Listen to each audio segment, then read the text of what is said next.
Hello friends, welcome to guest your YouTube channel home study IQ पे। आज की जो हमारी टॉपिक है वो है बायोलॉजी। और दोस्तों इस वीडियो में हम लोग बात करने वाले हैं बायोलॉजी रिलेटेड जो different GK questions and GS question and answer है उसके बारे में बात करेंगे। और दोस्तों ये हमारा बायोलॉजी रिलेटेड पार्ट 4 वीडियो है। और इससे पहले भी हम लोग बायोलॉजी रिलेटेड जो part 1, part 2 and part 3 video already हम लोग हमारे चैनल के प्लेलिस्ट सेक्शन पे अपलोड कर दिया। आप लोग चाहे तो देख सकते हैं वैसे, और अपने दोस्तों को भी शेयर करना, ठीक है। और दोस्तों हमारे चैनल को सब्सक्राइब करना मत भूलेगा, और सब्सक्राइब बटन के राइट साइड पे जो बेल आइकन है उसे प्रेस करना मत भूलेगा, क्योंकि इस बेल आइकन को प्रेस करने की वजह से आप लोग हमारे चैनल से जो न्यू एंड लेटेस्ट वीडियोस की जो अपडेट है आपको घर बैठे मिलती रहेगी। दोस्तों जो लोग हमारे चैनल के न्यू सब्सक्राइब है उन लोगों को मैं खास तरह से रिक्वेस्ट करता हूँ कि हमारे चैनल के ये जो पुराने GK GS and science video है वो जरूर देखना और अपने दोस्तों के साथ भी शेयर करना। तो दोस्तों ये हमारा बहुत इंपॉर्टेंट एक वीडियो है, ठीक है, बायोलॉजी रिलेटेड। और दोस्तों वीडियो एंड तक देखना, ठीक है। तो देखते हैं आज का जो पहला सवाल है। पहला सवाल है, who is known as father of biology. Father of biology किसे कहा जाता है? तो देखते हैं फादर ऑफ बायोलॉजी किसे कहा जाता है। बायोलॉजी की जनक एरिस्टोटल को कहा जाता है फादर ऑफ बायोलॉजी, जिसका जन्म ग्रीस में हुआ था 385 बीसी में हुआ था। 385 बीसी में इसका जन्म हुआ था ग्रीस में। और बीसी इसका मतलब है बिफोर क्रिस्ट, मतलब क्रिस्ट के जन्म से, जीसस क्रिस्ट के जन्म से पहले जो साल की काउंटिंग होता था ऐसे ही होता था, ठीक है। और ये बहुत बड़ा ग्रीस का फिलोसोफर भी था, फिलोसोफर, बायोलॉजिस्ट, बोटानिस्ट, बहुत कुछ था, ठीक है। देखते हैं नेक्स्ट सवाल क्या है। Who is known as father of botany. Botany की फादर किसे कहा जाता है? बोटानी की जो जनक उसको किसे कहा जाता है? थियोफ्रेटस को कहा जाता है, ठीक है। और थियोफ्रेटस जो है वो एरिस्टोटल का ही एक बहुत बड़ा स्टूडेंट था और फेमस बोटानिस्ट था, ठीक है। और थियोफ्रेटस का जन्म एटलीस्ट 370 बीसी में हुआ था ग्रीस में, ठीक है। और जो मैं इस वीडियो में एक बात कहना चाहूँगा कि जो बायोलॉजी है, बायोलॉजी तीनों शाखा में डिवाइडेड किया गया है बायोलॉजी को, ठीक है। पहला है जो बोटानी, दूसरा है जियोलॉजी, तीसरा है फिजियोलॉजी, ठीक है। बोटानी, जियोलॉजी एंड फिजियोलॉजी, ठीक है। और देखते हैं क्या है। थियोफ्रेटस हो गया, इसका जन्म हो गया। देखते हैं नेक्स्ट है number 3, what is called study of flower. Flower के बारे में जो स्टडी होता है, फूलों के बारे में स्टडी को क्या कहा जाता है? एंथोलॉजी कहा जाता है। Next number 4, who is known as father of medicine. Medicine की जो फादर, जनक किसे कहा जाता है? हिपोक्रेट्स, जिसका जन्म ग्रीस में हुआ था एटलीस्ट 460 बीसी में हुआ था, ठीक है। क्या था? हिपोक्रेट्स इसे मेडिसिन का जनक कहा जाता है, ठीक है। नेक्स्ट देखते क्या है। नेक्स्ट है, what is called study of grass के बारे में जो स्टडी होता है, घास के बारे में जो स्टडी, इसे क्या कहा जाता है? एग्रोस्टोलॉजी, ठीक है। नेक्स्ट है, study of soil is called, so मिट्टी के बारे में जो स्टडी होता है उसे क्या कहा जाता है? देखते क्या है, पीडोलॉजी। नेक्स्ट है number 7, who is known as father of geology. मैंने पहले कहा था जो बायोलॉजी का तीनों शाखाएं है, एक बोटानी, नेक्स्ट जियोलॉजी और तीसरा है फिजियोलॉजी। सो जियोलॉजी का जो फादर, जियोलॉजी का जो जनक, उसे क्या, उसका नाम क्या है? एरिस्टोटल जो मैंने पहले ही कहा था, जो बायोलॉजी का भी जनक है और जियोलॉजी का भी, ठीक है। देखते हैं नेक्स्ट क्या है। Next number 8, who wrote the book Historia Plantarum. Historia Plantarum बहुत ही फेमस बुक है। हिस्टोरिया प्लांटम किसने लिखा? थियोफ्रेटस, जो एक ग्रीस बोटानिस्ट है और बोटानिस्ट था और एरिस्टोटल का स्टूडेंट, ठीक है, थियोफ्रेटस। और जिसको मैंने पहले ही कहा था, एक क्वेश्चन था, जो फादर ऑफ बोटानिस्ट कहा जाता है थियोफ्रेटस को, ठीक है। नेक्स्ट है नंबर 9, देखते हैं क्या है। Phycology is branch of botany in which we study about. So phycology एक ब्रांच, जो बोटानी का एक ब्रांच है, उसमें हम क्या स्टडी करते हैं? देखते हैं इसका आंसर क्या है। इसका आंसर है एल्गेई मतलब शैवाल के बारे में हम स्टडी करते हैं, उसे फाइकोलॉजी कहा जाता है, ठीक है। एक बोटानी का एक ब्रांच है, ठीक है। Next number 10, botany is also known as which another name. सो बोटानी को और भी एक दूसरा नाम है इसका, बोटानी का, इसका नाम क्या है? देखते हैं, फाइटोलॉजी कहा जाता है, ठीक है। बोटानी का दूसरा नाम है। Next number 11, who coined first the term biology जो टर्म है वो किसने सबसे पहले यूज़ किया या फिर कॉइन किया, ठीक है। इसका आंसर क्या है? देखते हैं। दोनों बोटानिस्ट का नाम है, दोनों न्यूट्रलिस्ट का, ठीक है। और ये है एक लेमार्क और दूसरा है ट्रिवेरनास। लेमार्क एक फ्रेंच न्यूट्रलिस्ट था, ठीक है।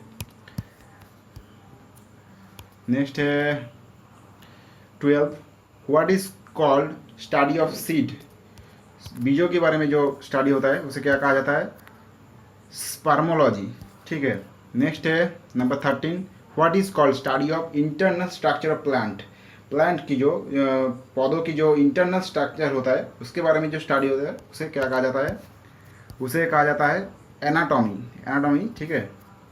नेक्स्ट है number 14, mycology is study about. So mycology जो स्टडी होता है उसका कौन सी सब्जेक्ट के बारे में स्टडी को कहा जाता है, फंगी। फंगी के बारे में जो स्टडी होता है उसे माइकोलॉजी कहा जाता है। ठीक है। नेक्स्ट है number 15, study of fruit is called. जो फलों के बारे में जो स्टडी होता है उसे क्या कहा जाता है, पोमोलॉजी।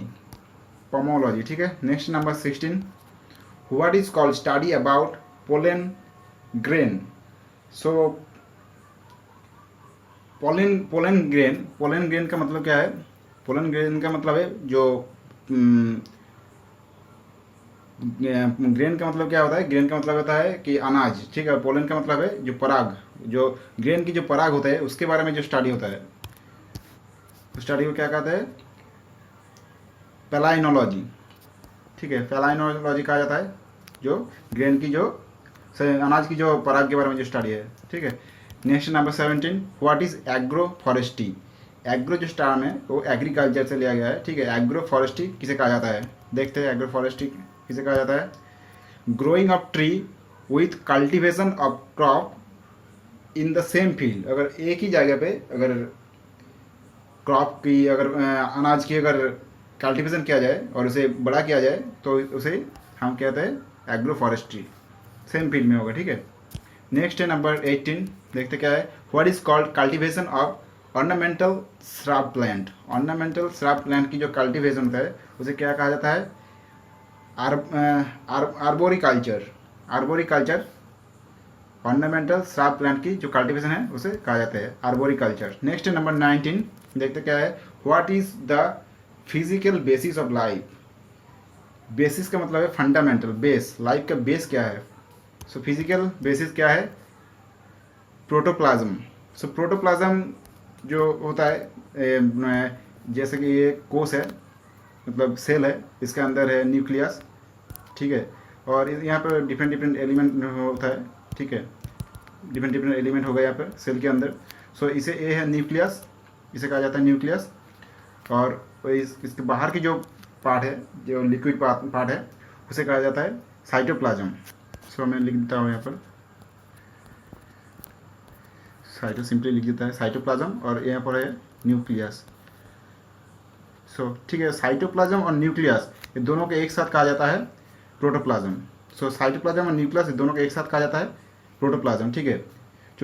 जो कि एक बेस है, लाइफ की बेस है, हमारी लाइफ की बेस है प्रोटोप्लाज्म। इसे protoplasm equal to cytoplasm plus nucleus. ठीक है।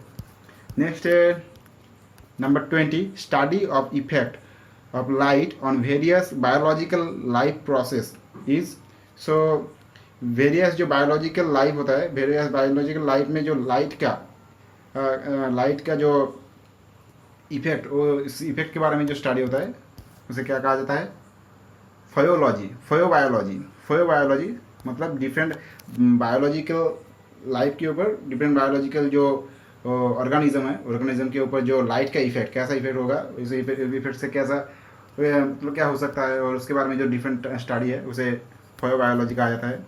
नेक्स्ट नंबर 21, देखते क्या है, which branch of biology deals with study of heredity and variation. So biology की कौन सी ब्रांच है जिस जगह से हमें पता चलता है हेरिडिटी एंड वेरिएशन के बारे में। हेरिडिटी का मतलब है वंशगति, और वेरिएशन जो परिवर्तन, ये दोनों चीज़ के बारे में हमें पता चलता है। देखते हैं, उसका नाम है जेनेटिक्स। जेनेटिक्स है जो कि एक बायोलॉजी के ब्रांच है, यहाँ से हमें हेरिडिटी एंड वेरिएशन के बारे में पता चलता है। नेक्स्ट है नंबर 22, देखते क्या है, study of growing plant without soil in water containing nutrient is. तो इसका मतलब क्या है, इसका मतलब यही है कि ये अगर प्लांट को, पौधे को अगर ग्रो किया जाए और वो भी मिट्टी की अलावा, ठीक है, मिट्टी की ज़रूरत नहीं है, वो भी क्या है वाटर, और वाटर में न्यूट्रिएंट की मौजूदगी में प्लांट को ग्रो किया जाता है। और इस जो ये जो स्टडी है, इस स्टडी को क्या कहा जाता है? सो बेसिकली मैं एक बात कहना चाहता हूँ कि बेसिकली जो क्या होता है कि जो जहाँ पर अगर किसी रेगिस्तान में चले जाए, डेजर्ट पे, या फिर किसी ऐसी जगह पे जहाँ पर मिट्टी फर्टाइल नहीं है, ठीक है, सो वहाँ पर मिट्टी फर्टाइल नहीं है, तो वहाँ पे जो लोग हैं वो किसी भी तरह का जो अनाज है वो वहाँ पर नहीं होगा, ठीक है, उसमें खेती नहीं कर सकते। तो यहाँ पर इस स्टडी में क्या है, यहाँ पर आपको मिट्टी की ज़रूरत नहीं है। मिट्टी के अलावा भी अगर आप पानी और पानी के साथ अगर न्यूट्रिएंट की जो मिक्स करके एक सॉल्वेंट बनाया जाता है, और इस सॉल्वेंट में जो पौधे हैं, पौधे को उसका जो कल्टीवेशन किया जाता है, ठीक है। सो वहाँ पर मिट्टी की ज़रूरत नहीं है, ठीक है, सिर्फ पानी और पानी में कंटेनिंग न्यूट्रिएंट्स की ज़रूरत होता है। सो ये जो इस स्टडी है, इस सब्जेक्ट के बारे में जो स्टडी है, उसे क्या कहा जाता है देखते हैं, हाइड्रोफोनिक। सो हाइड्रोफोनिक फार्मिंग एक्चुअली कहा जाता है, ठीक है। ये जो फार्मिंग को हाइड्रोफोनिक फार्मिंग, ठीक है, यहाँ पे मिट्टी की ज़रूरत नहीं होता, सिर्फ water and water nutrient. Next 23, microscopic organism which passively float on the surface of water is called। so microscopic organism, जो सूक्ष्म जो जीव होता है, उसको जो क्या होता है कि वाटर में पानी के ऊपर फ्लोट करता है, वो ऐसे ही तैरता रहता है। और इस जो पानी के ऊपर जो तैरता रहता है, वो जो माइक्रोस्कोपिक ऑर्गेनिज्म होता है, उस ऑर्गेनिज्म को क्या कहा जाता है? सो जो माइक्रोस्कोपिक ऑर्गेनिज्म का मतलब है, मैं हम लोग ये ओपन एयर में नहीं देख सकते इसे, ठीक है, इसके लिए माइक्रोस्कोप की ज़रूरत है। उसे क्या कहा जाता है कि फाइटोप्लैंक्टन एंड जूप्लैंक्टन्स। फाइटोप्लैंक्टन्स और जूप्लैंक्टन्स जो पानी के ऊपर की सरफेस में ये रहता है, ठीक है। नेक्स्ट है number 24, who is known as father of taxonomy. Taxonomy जो टर्म है, इसके बारे में बात करेंगे। Who is known as father of taxonomy. Father of taxonomy किसे कहा जाता है देखते हैं। सबसे पहले फादर ऑफ टैक्सोनॉमी कहा जाता है लिनियस, कार्ल लिनियस, ठीक है। देखते हैं ये जो लीनियस है, इसके बारे में हम बात करेंगे, उसके बाद बात करेंगे, ठीक है। पहले देख लेते हैं टैक्सोनॉमी क्या है। टैक्सोनॉमी जो है वो उसमें क्या होता है कि जो एक डिफरेंट टाइप, जो डिफरेंट स्पेसीज है, डिफरेंट स्पेसीज ऑफ एनिमल या फिर प्लांट जो है, उसे हम कैसे क्लासीफाई कर सकते हैं। क्लासीफाई करके रखे, और उसे पहचानेंगे कैसे, मतलब क्लासीफाई करना ही एक टर्म है जिसे टैक्सोनॉमी कहा जाता है, ठीक है। टैक्सोनॉमी जो सब्जेक्ट है, उसमें एक्चुअली डिफरेंट स्पेसीज जो एनिमल होता है, डिफरेंट स्पेसीज की जीव और डिफरेंट स्पेसीज की जो पौधे होता है, उसे जस्ट क्लासीफाई करना और इसके बाद आइडेंटिफिकेशन करना। आइडेंटिफिकेशन करने की जो प्रक्रिया है, जो स्टडी है, उसे टैक्सोनॉमी कहा जाता है, ठीक है। सो देखते हैं इसका फादर, टैक्सोनॉमी का फादर मतलब जो सबसे पहले टैक्सोनॉमी का डिस्कवर किया था, उसका आइडेंटिफिकेशन किया था। आइडेंटिफिकेशन के हिसाब से उसे डिफरेंट स्पेसीज की एनिमल एंड जो पौधे हैं, उसे मतलब एक कंबाइन करके एक क्या कह सकते हैं, सैंपल तैयार किया था, उसे कहेंगे फादर ऑफ टैक्सोनॉमी। तो देखते हैं सबसे पहले एक क्वेश्चन किसने किया था, लिनियस ने, ठीक है। और एक लिनियस जो है वो एक स्वीडन का एक न्यूट्रलिस्ट था, ठीक है, स्वीडन का न्यूट्रलिस्ट कार्ल लिनियस। नेक्स्ट देखते हैं क्या है, what are the hydrophytes.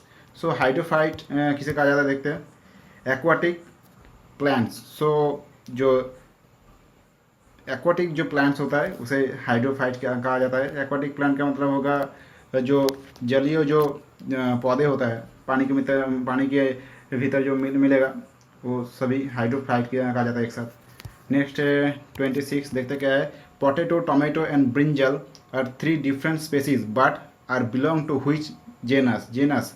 Potato जिसका तो सभी को पता है, पोटैटो जो आलू, टमाटर और बैगन, ये तीनों जो स्पेसीज होता है, ये स्पेसीज तीनों को एक साथ जो एक ही क्लास में, जेनस का मतलब है क्लास, एक ही क्लास में जो सजाने की जो प्रक्रिया है, उसे क्या कहा जाता है देखते हैं, उसे सोलानाम जो वर्ग में उसे रखा गया है। सोलानाम वर्ग में तीनों जो स्पेसीज है उसे जगह दिया गया है, ठीक है, सोलानाम।